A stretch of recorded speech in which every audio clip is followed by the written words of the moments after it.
Praise. Amen. Purihin ng Panginoon. Dakilain ang pangalan ng Diyos. Hallelujah. Thank you, Jesus.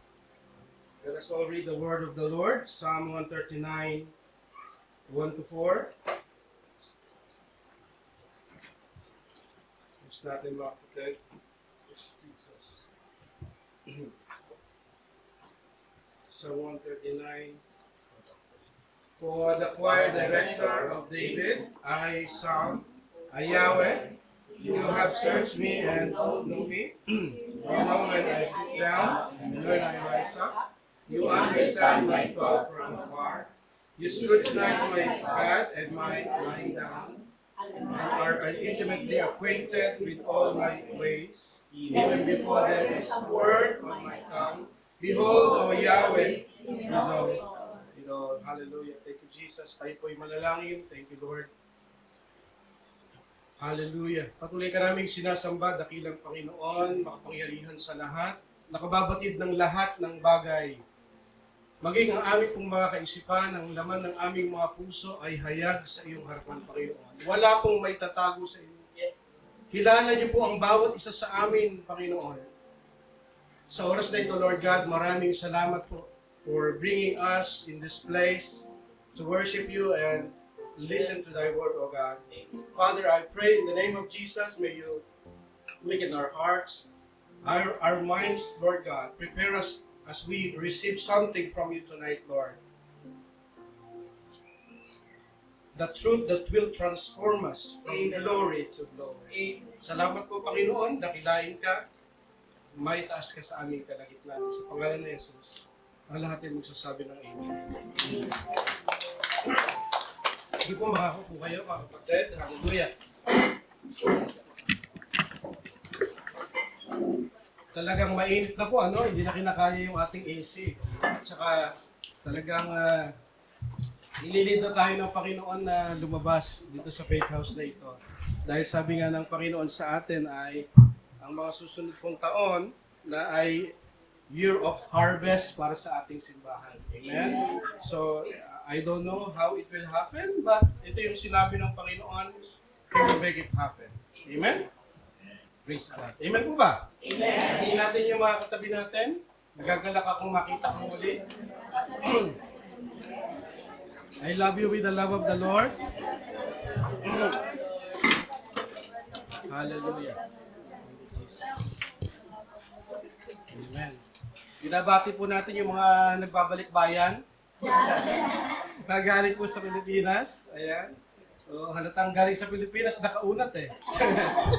Praise God. Salamat po sa Panginoon. At yung ating mga bisita, praise God po rin ng Panginoon. Sige po din, anong pangalan mo, bro? Oh, Joseph. Welcome. Tayo ka, kapatid. Palakpakan natin ang Panginoon. May bagong luma ba? O, purihin ng Panginoon. Alright, tayo po ay mag-aaral ng salita ng Panginoon. Mula ngayon ay mag-aaral po tayo ng series which is about Coram Deo. Ang ating pong tema sa ating pong anniversary ay Coram Deo. From this day forward, yun po ang ating topic. Malalaman natin ano ba ibig sabihin nun. Kaya pagdating ng anniversary, alam nyo na ibig sabihin. Amen? So ngayon po ang ating topic is Coram Deo, the God before whom we live. Ang ating pong teksto ay matatagpuan natin sa Psalm 139, 1-12, pero yung binasa lang po natin kanina ay 1-4. In light of our upcoming 6th anniversary, I'll be doing a sermon series on the topic of Coram Deo. Ang tema po natin, God sees all and knows all, live transparently before Him. Alam ng Diyos lahat ng bagay, nakikita ng Diyos ang lahat ng bagay, dapat tayong mamuhay ng hayag sa harapan ng Panginoon, walang tinatago. Amen? Ano ba ibig sabihin ng Coram Deo? Coram Deo is a Latin phrase, meaning before the face of God. Sa harapan ng Panginoon, sa harapan or sa presensya ng Diyos, or in the presence of God. It expressed the idea that all of life is lived in the sight and under the authority of God. Lahat ng bagay, namumuhay tayo, nakikita ng Diyos. Kitatan mo yung katabi mo, sabi, nakikita ka ni Lord. Nakakatakot yun, di ba? Nakakatakot yung idea na yon. Kita ka ni Lord, lahat ng ginagawa mo, kita ni Lord, at lahat ng nasa laman ng puso mo, lahat ng laman ng isip at puso mo, ay alam ng Panginoon. So to live coram Deo is to live one's entire life in a manner that acknowledges God's omnipresence, submit to His sovereignty, and seek to glorify Him in all things. Lahat ng gagawin mo kasi alam mo, nakikita ka ng Diyos. Alam mo, you are living in the face of God. Yun po yung ibig sabihin ng coram Deo. Malalim ang ibig sabihin. It's a big word. Hindi lamang yun feeling the presence of God. So let me, before that, mga kapatid, bago tayo magpatuloy, meron isang illustration akong ginawa rito. Imagine this. There's a high-definition camera installed right here in this hall. Imagine niyo, meron ditong CCTV. High definition, artificial intelligence na CCTV. In this hall. It sees everything. Not just where you walk, but how you talk, how you look at others, even your facial expression. Talagang high definition and AI yung camera na yon. Now, imagine you suddenly realize you're being watched. No? Meron daw CCTV dito. High definition. Hindi yung malabo kasi sa Pilipinas minsan yung mga unang CCTV. Hindi mo nakita, may nakita kang magnanakaw pero hindi mo makilala kung sino eh. Malabo eh. No, high definition, kita-kita ka, pati yung expression mo, AI. Paano ka kikilos? Nakikita kong inaanto ka sa sermon. Nakikita kong iniismiran mo yung katabi mo. Ano ba naman to? Katabi ko na naman to. So, nakikita. So, imagine you suddenly realize you're being watched. Most of us would sit up straighter. Di ba? Siguro, hindi mag-slouch. Tatayo, uupo ng maayos. We'd be more careful with our words.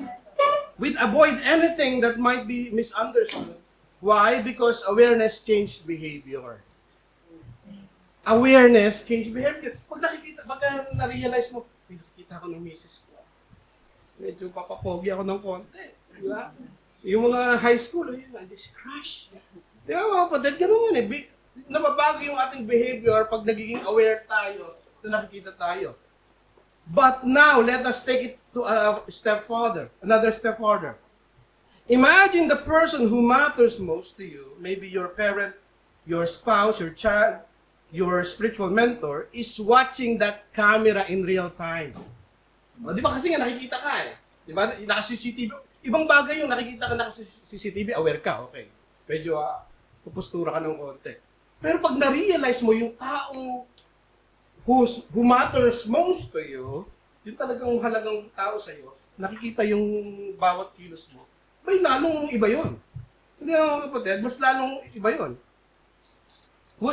Would that change how you act even more? Would you want to make them proud? Would you avoid things that might bring them grief? Diba? Gagawa ka ba, magkukupit ka ba? Kasi nakikita ka ng anak mo. Real time. Kapatid. Tandaan natin, itong question ngayon. If you truly believe that God is watching every moment of your life, not just on Sundays, but 24/7, how differently would you live? Kung ma-realize mo na ikaw nakikita ng Diyos 24/7, paano ka kaya mamumuhay? Yung CCTV lang yung kanina kapatid. At nakikita ng mga mahal mo sa buhay. Ito, nakikita ka ng Diyos 24/7. Ngayon, sabihin mo ulit sa katabi mo, nakikita ka ng Lord. Diba, iba yung chill. Iba yung pakiramdam kasi ngayon, alam mo na si Lord talaga. Nakikita tayo. Amen. Today, let us see what are the implication of knowing that we live alive before the presence or the face of God, of an all-knowing, ever-present God. Ano yung mga implication yun? Ngayon, malalaman natin, nakikita pala ako ng Diyos. Nalalaman ng Diyos lahat ng aking kaisipan, lahat ng aking ginagawa, ay alam ng Diyos, ay hayag sa Diyos. Una, living before the omnipresent God. God knows everything about me. God knows everything about me. Namubuhay tayo sa harapan ng Diyos na nakakaalam ng lahat ng bagay. Ano ba ibig sabihin ng omniscient? Ano ibig sabihin niyan? The divine attribute of possessing complete unlimited knowledge. Bakit namin binabanggit yung mga definition, yung mga theological definition? Para kapag nagbabasa kayo ng Facebook, nagbabasa kayo ng libro, hindi kayo, makakain ba yun? Hindi kami nagpapa-impress dito na, ang tindi ng mga salitang ginagamit. Hindi. For your sake, para aware kayo, ma-familiarize kayo sa mga term. So pag sinabing omniscient, it is about the complete knowledge of God, perfect knowledge of God, na lahat ng bagay ay alam ng Diyos. Pag sinabing omniscient, ano yun? All-knowing God. Alam ng Diyos ang lahat ng bagay. Galing sa Latin word na omnis, all, and scientia, ibig sabihin knowledge. Okay? All knowledge. It is not just that God knows everything, He knows me.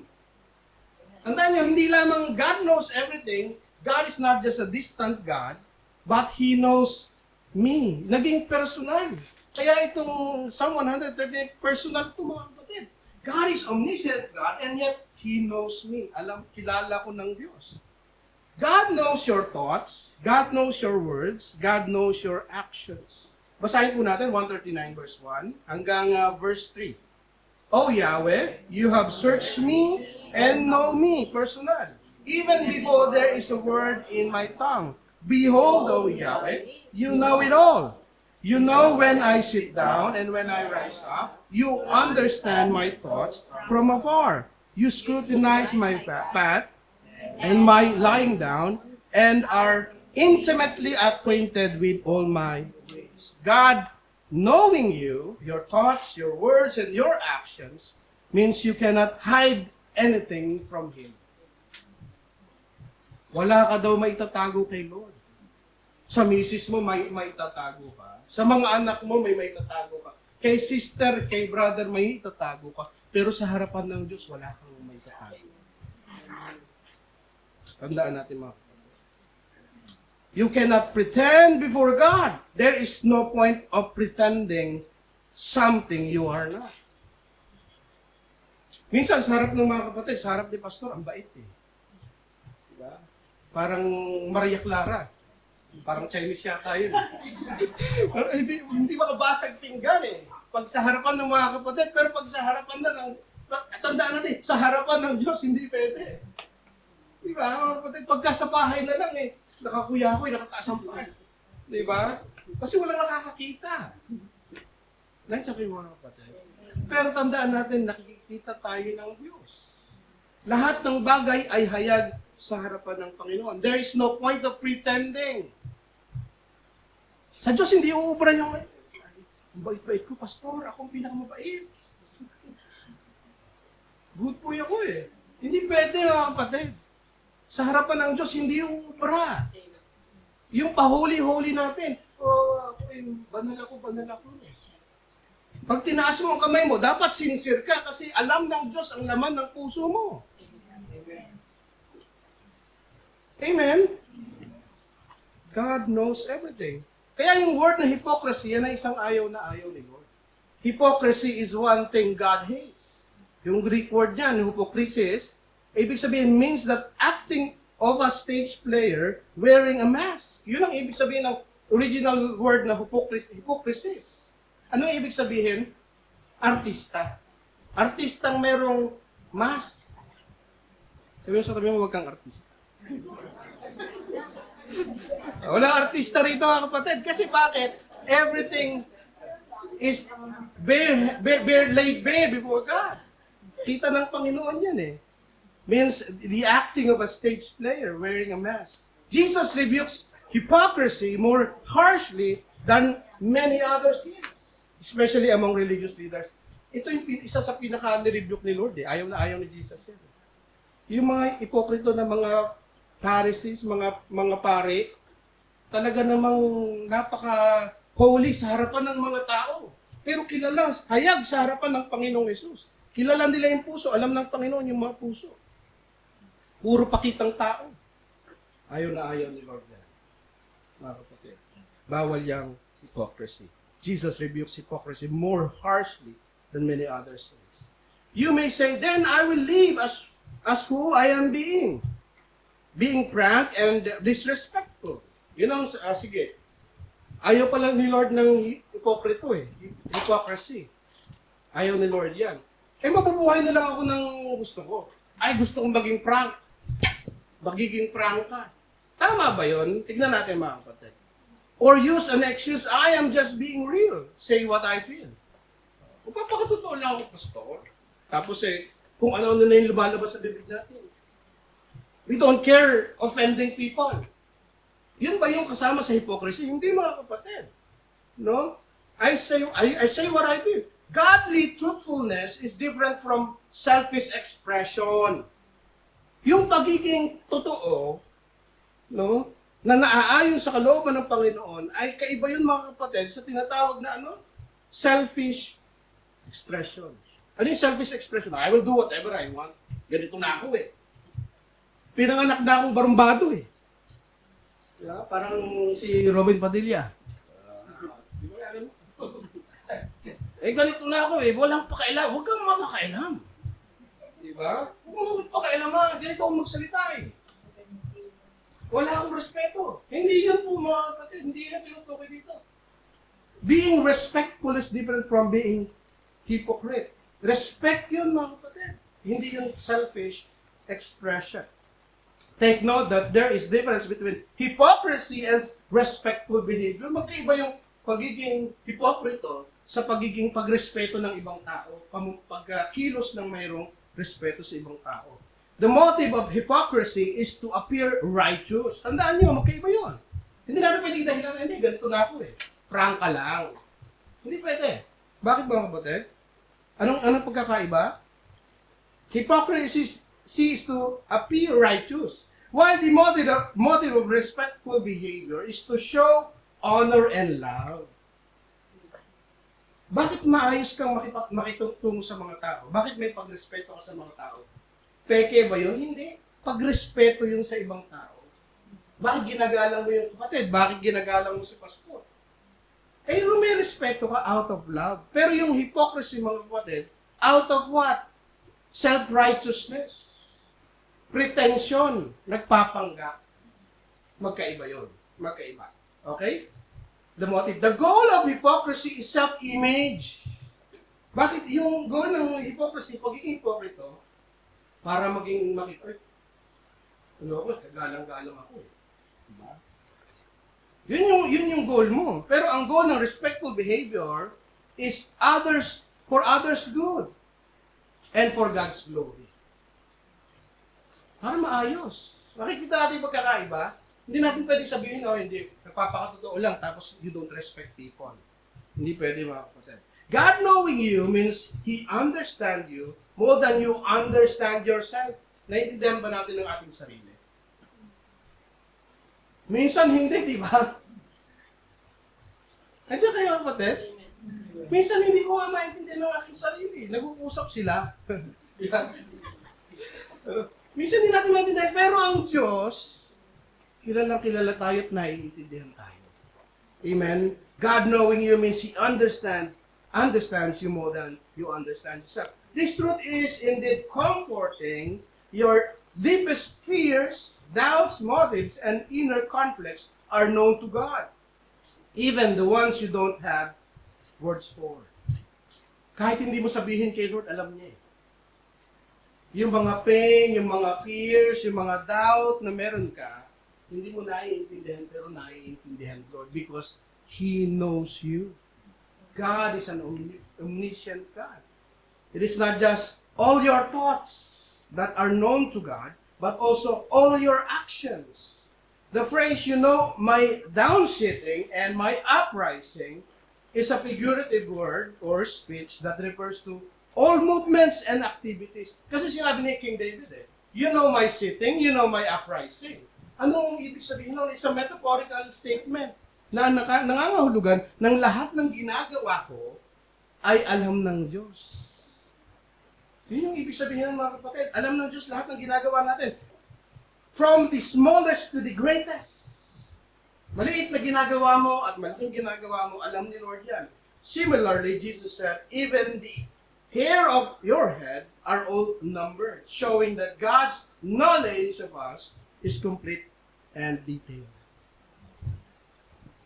Kilala tayo ni Lord. Alam ni Lord lahat ng ginagawa natin, mga kapatid. Dalawang bagay lang yun, nakakatakot.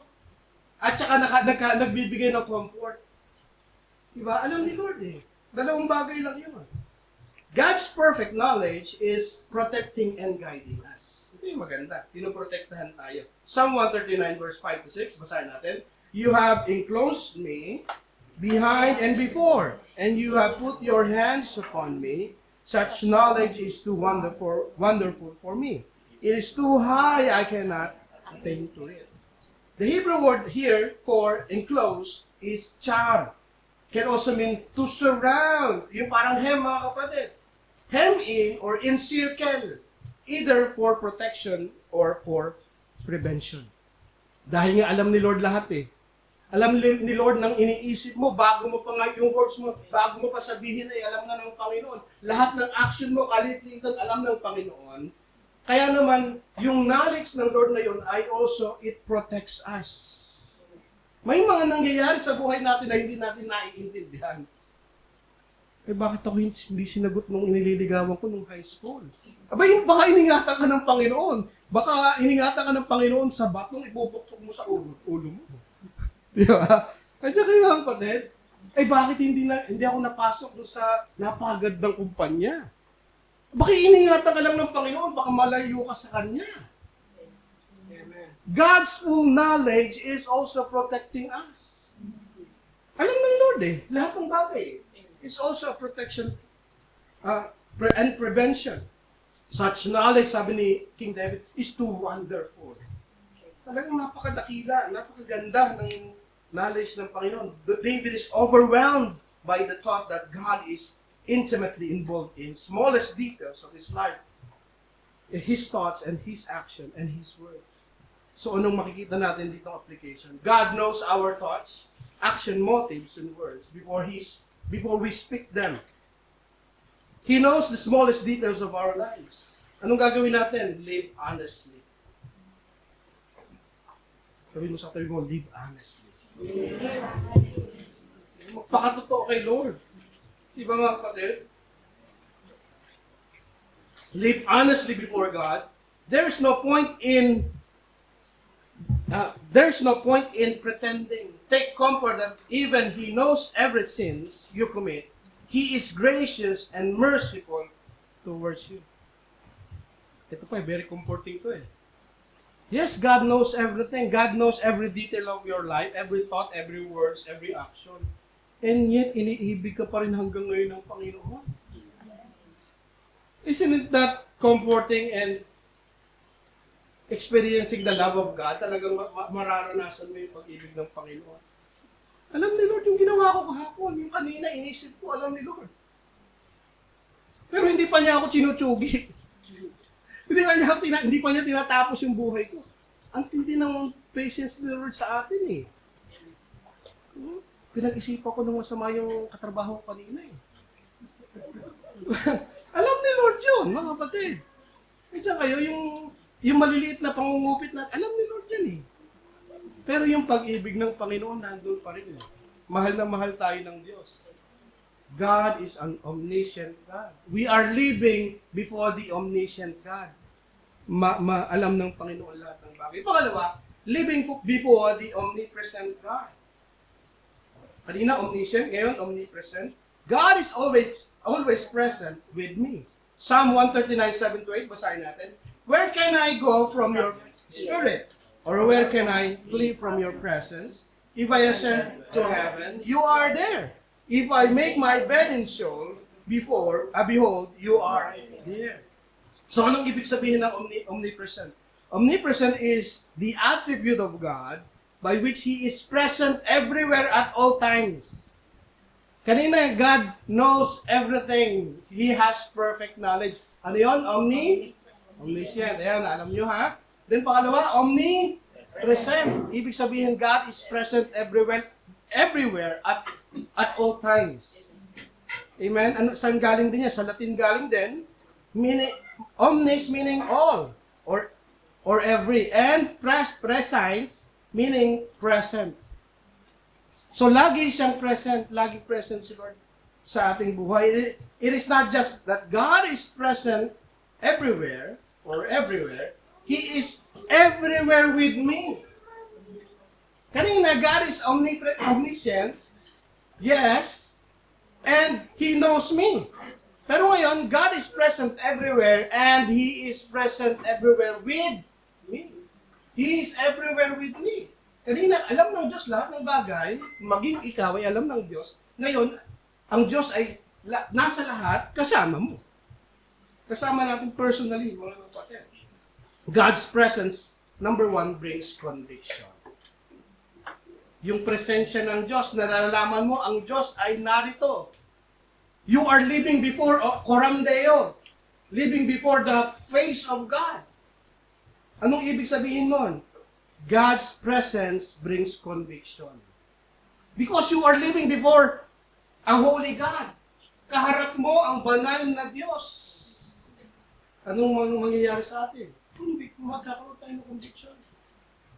God does not just know what you are doing. He is there seeing you while you are doing it. Hindi lang alam ni Lord na ginagawa mo yung bagay na yon. Nandoon siya. Kaharap mo habang ginagawa mo yung bagay na yun. Imaginin mo yun, mga kapatid. Imaginin mo yun. This idea will stop us from habitual sins. May lagi tayong ginagawa na hindi natin malubayan. Mga kasalanan ginagawa natin. Pero imagine mo, Coram Deo, you are living before the presence of God, before the face of God. He is omniscient. He knows what you are doing. And not just He knows what you are doing, He is there while you are doing it. Omnipresent God. This idea will stop us from habitual sin. In my Greek class, I have online exam that students do by themselves. One quote that I put before taking the exam is from Francois Penelon. Anong sabi ni Francois Penelon? Kasi itong mga estudyante, mga kapatid, nagtuturo ako diba ng Greek. Itong mga estudyante, binibigyan ko ng online take-home exam. So, iti-take home nila, talagang gagawin nila mag-isa, walang nakakakita sa kanila. Pwede silang mandaya o hindi. Pero bago silang i-open yung online exam, may panakot muna ako. Ayun, isa itong nilagay ko. Sabi ni Francois Penelon, the realization of God's presence is the one sovereign remedy against temptation. Yung realization na si Lord ay nandito. Remedy yun sa temptation eh. Bakit ko gagawin to? Kita ko ni Lord. Hindi lang ako kita ni Lord, narito si Lord. Paano yung mga pastor yun, ha? Mandadaya ako ba? Di ba? Di ba? Yung mga estudyante natin yung pastor, mga kapatid. Tandaan natin, God is present everywhere. And not just He is present everywhere, He is present with me. We are living before the face of God. Coram Deo. Ito illustration, mga kapatid. Isang illustration. The little girl who tried to hide from her mom. A little girl named Ellie had just finished sneaking a cookie from the kitchen jar right before dinner. Nandugas daw si Ellie ng cookies. No? Oreo siguro to. No. She knows it was against the rules. So she decided to hide. She tiptoed into the living room, diba? Yung tiptoed, nakataas yung crawled under the couch and stayed very quiet. Her mom walked in and called out, "Ellie, where are you?" Tahimik. Then a little voice from under the couch whispered, "I am not here." Sabi ng bata, "I'm not here." Her mom smiled and said, "Ellie, I can see your feet sticking out. Nakalabas yung paa mo eh. And I saw you take the cookie. Come on out." Ellie groaned. Sabi niya, "Mom knows everything." Pero hindi ng Diyos eh. Minsan, akala natin, hindi ko nakikita ng Lord. Pagpa-browse muna ako dito sa mga babaeng Hindi naman ako nakikita ni Lord. Nandun si Lord. Nandun si Lord. Kapatid. Ano kayo? Hindi naman tao, lalo naman si Happy. pakipag-chismisan muna ako.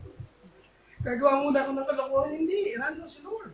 It is not just God knows every thought, words, and action, but God is also present everywhere with us. When we become children of God, we become temple of the Holy Spirit. This is the reason the Holy Spirit is grieved when we commit sin. Hindi lamang ang presensya ng Diyos na sumasa atin na eh. Hindi lamang kasama natin ang Diyos, kundi sumasa atin na ang Diyos. The Holy Spirit resides in us. We became temple of the Holy Spirit. Kaya kapag gumagawa ang isang Kristiyano, tinutukoy ko ang Kristiyano, ang isang Kristiyano nakakagawa ng kasalanan, ng banal na Espiritu ay nagigrieve, nalulungkot, nahahapis sa kanyang kalooban. Sabi ng Ephesians 4:30, and do not grieve the Holy Spirit of God, by whom you were sealed for the day of redemption. Realizing that we are living coram Deo before the face of God, we will not be filled with pride or self-confidence, but instead, we will be filled with conviction, awe, and repentance. Pag na-realize mo na kaharap mo ang Diyos, anong mangyayari sa iyo?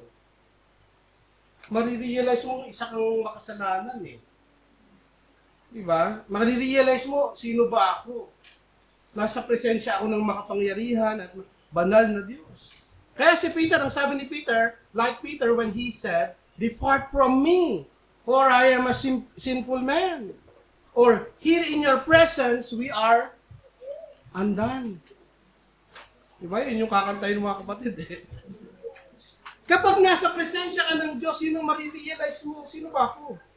Nandiyan kayo mga kapatid? Nasa harapan ako ng mabanal na Diyos. Isa akong makasalanan. Sabi ni Peter, depart from me. I'm a sinful man. Nung narealize niya na si Jesus ay God, depart from me, I'm a sinful man. God's presence brings comfort. God is with you in every situation. God does not just know your pain and suffering, but He is there with you. Hindi lamang alam ng Diyos yung pinagdadaanan mo. Kasama mo ang Diyos habang pinagdadaanan mo yung mga bagay. It's comforting. Psalm 139:9-10, sabi dito, if I lift up the wings of the dawn, if I dwell in the remote part of the sea, even there your hand will lead me, and your right hand will lay hold of me. God's presence brings sense of security. Yung presensya ng Diyos nagbibigay sa atin ng kasiguraduhan. Lagi tayong secure sa presensya ng Panginoon. God will surely protect you wherever you go. Nothing and no one can separate us from the love of God. God's presence brings hope. Lastly, dito sa second part. Una, God's presence, what? Brings conviction. God's presence brings comfort. And God's presence brings hope. God is with you even in the darkest moment of your life. Minsan, iniisip natin, Lord, bakit? Ang dami kong problema, Lord. Nasaan ka ba, Lord? Iniwan mo na ba ako, Lord? Baka magtaka ka, sumagot sa'yo. Hindi tayo iniiwan ni Lord. Lagi siyang nariyan. We are living before the presence of God, the face of God. Sabi ng Psalm 139:11-12, basahin natin. If I say, surely, the darkness will bruise me, and the light around me will be at night, even the darkness is not too dark for you, the night is too bright. Darkness and light are alike to you. Yung kadiliman, hindi walang kadiliman sa Panginoon. Sa presensya ng Diyos, laging maliwanag. God's presence with David was like constant light in darkness. Minsan parang ang dilim na pinagdadaanan natin eh. Parang walang hope yung sitwasyon na meron tayo. Pero kapag andyan ang presensya ng Panginoon, it always brings hope sa ating buhay. Meron laging pag-asa. So, be comforted in trials and challenge and sin. God is with you. Sabi mo sa katabi mo, God is with you. The omnipresent God. Lastly, living before the omnipotent God. omniscient God, omnipresent God, and lastly, omnipotent God. We are coram Deo, living before the face of an omnipotent God. So sabi ng Psalm 139:13-14, last verse, "For you formed my inward parts, you womb me in my mother's womb. I will give thanks to you, for I am fearfully and wonderfully made. Wonderful are your works, and my soul knows it very well." Ang ibig sabihin ng omnipotence means that God is able to do all things, or His holy will. Sabi ni Wayne Grudem. The term omnipotence comes from Latin, omnion, potence means powerful. So, omnipotent means all-powerful God. Lahat ng naisin ng Panginoon according to His will, He can do it. It is not just that God created everything, He created me. Nagiging personal eh. Hindi lamang God knows everything, He knows me. Hindi lamang God is present everywhere, He is with me. Lastly, hindi lamang God is created everything, He created me. Naging personal mga kapatid. If God can create something out of nothing, or what theologian calls ex nihilo, then nothing is too difficult for Him. Kung ginawa ng Diyos lahat ng bagay out of nothing, yung tinatawag na ex nihilo, out of nothing, ginawa ng Diyos lahat ng bagay, therefore, anong mahirap sa Lord? Minsan yung sakit ng ulo mo lang, hindi mo pagkatiwalaan si Lord eh. Ginawa nga niya lahat ng bagay. Out of nothing, pero yung sakit ng ulo mo, hindi mo siya pagkatiwalaan. Hindi ka mag-pray na pagagalingin ka ng Panginoon man lang, o kaya yung sitwasyon mo, maliit na problema, wala kang trabaho, hindi mo pagkatiwalaan ng Panginoon that God will provide. Amen? Nandiyan kayo kapatid? Makapangyarihan ng Diyos. This truth gives us hope in whatever dire situation we may face. You might be losing hope in your situation right now. Huwag nyo itaas yung kamay nyo, sinong nawawala ng pagkasa. Baka magkaiyakan tayo pagka tinaas yung kamay. Marami, alam ko, marami na. Parang nawawala na ako ng pagkasa. Baka dalawang kamay pa. Nauubusan na po ako ng pag-asa, Pastor. I know. God, may mga tao mga kapatid, may mga kapatid nawawala ng pag-asa sa kanilang sitwasyon. Pero God is omnipotent God. Makapangyarihan ang Diyos. Nothing is too difficult for me. Sabi ng Panginoon. Sabi ng Jeremiah 32:27, basahin natin. Ayun ang sinasabi ng Panginoon. Walang mahirap sa Diyos. Diba? Walang mahirap sa akin. Diba? Kanta yun mga kapatid. Walang mahirap sa iyo, sa Diyos. Diba? Walang mahirap sa Panginoon. You might be on the verge of giving up. Parang gusto ko na subuko. Parang gusto ko na isuko yung buhay ko, Lord. Walang mahirap sa Panginoon. God created you means God has a purpose for you. Makapangyarihan ng Diyos, nilikha ka ng Diyos, walang imposible sa Panginoon. Pangalawa, nilikha ka ng Diyos, therefore you have a certain specific purpose. May purpose tayo. You cannot know your purpose from anyone else than God. Siya ang gumawa sa iyo. Di siya ang tanungin mo kung anong purpose mo dito sa lupa na ito. May anong purpose. Sabihin mo sa katabi mo may purpose ka.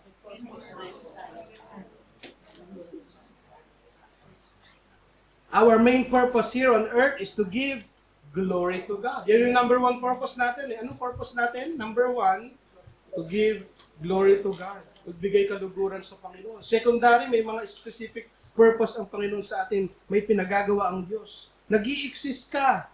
May purpose ang Panginoon sa iyo. Nakakilala ka sa Panginoon. Nandito ka ngayon dahil may purpose ang Panginoon sa iyo. Psalm 139 verse 14, I will give thanks to you, O Lord, or to you, for I am fearfully and wonderfully made. Wonderful are your works, and my soul knows it all. Very well. Realizing that you are in the presence of an all-powerful God changes everything. Bakit? Your pride will evaporate. You will be humbled realizing your own limitations. Who am I to question God? Who am I to control my life apart from Him? Di ba, realizing that you are in the presence of an all-powerful God, nasa face ka ng Coram Deo, face of God, ng all-powerful God, ano yun? Yung pride will evaporate. Ano yung pagmamalaki mo sa harapan ni Lord? Kapatid, nasa harapan ka ng all-powerful God. Ano kaya mo ipagmalaki? Hindi ka pwedeng magmalaki sa Lord. Hindi, kaya ko ang buhay ko. Sagot ko ang buhay ko. Hindi. Pride will evaporate. You will be humbled, realizing your own limitations. Pangalawa, your prayers will become more relevant. Kasi you are in the face of an all-powerful God. Yung prayer mo, magiging will become more, reverent. Ibig sabihin, may paggalang na yung prayer mo. Lord, hello, Lord, kumusta? Hindi ganun lang. Bakit you are in the face of an all-powerful God? May paggalang ka sa Diyos. Kapag kami nagpa-pray magpamilya, siyempre may mga bata, merong tatawa, may lalaro. Merong maglalaro, tatayo, tapos kung ano ginagawa. Diba? Minsan gusto mong pitikin eh. Nagdadasal tayo sa harap natin ng Diyos eh. Di ba mga kapatid? Kaya sinasabi natin, meron tayong reverence. Nasa harapan tayo ng makapangyarihan Diyos. You stop praying as if you're the one in charge. Yung prayer mo mababago kapag na-realize mo na you are in the face of an all-powerful God. Hindi na yung prayer mo pautos, Lord. Ano yung mga ito, Lord? Lord, hindi na pautos. Sino ka para utusan si Lord? Hindi kayo mga kapatid. Magiging reverent yung prayer mo. Ano pa mangyayari? Your worship will become more sincere. You are before the omnipresent, omnipotent, omniscient God. Yung worship natin, ano mangyayari? Magiging sincere. Hindi na yun. Here in your presence. All things are done. Parang wala lang eh. Di ba, alam mo na nakaharap mo ang Panginoon, kahit na nakayuko ka lang, you are in the presence ko, kaharap mo ang Panginoon. Magiging sincere eh. Hindi pakitang tao na, just si Crush. Di ba? Wala namang mga teens dito eh. Ayan yung mga teens natin, di ba? Just si Crush. So, di ba? Yung mga youth sa Pilipinas, ganoon kasi eh. Di ba, naging youth leader ako eh, naging youth president eh. Minsan ganoon eh. No more empty routines, just genuine awe. Wala na, kaulit-ulit na parang ganun lang, wala na. Bakit? Sincere na. Lastly, your faith will become stronger. Bakit? If God is an all-powerful God, then nothing is beyond His control. Not even your biggest problems and deepest fears. Yun yung mababago mga kapatid pag na-realize natin that we are before the omnipotent God. To live Coram Deo, let me close the message mga kapatid. To live Coram Deo is to live consciously, constantly, and reverently in the presence of God. Let your thoughts, choices, and worship reflect the awareness that God sees all, God knows all, and God can do all. Because He is omnipresent God, omniscient God, and omnipotent God. We are living before the face of God. Coram Deo. Amen? Palakpakan natin. Tayo po tayo lahat. Praise God.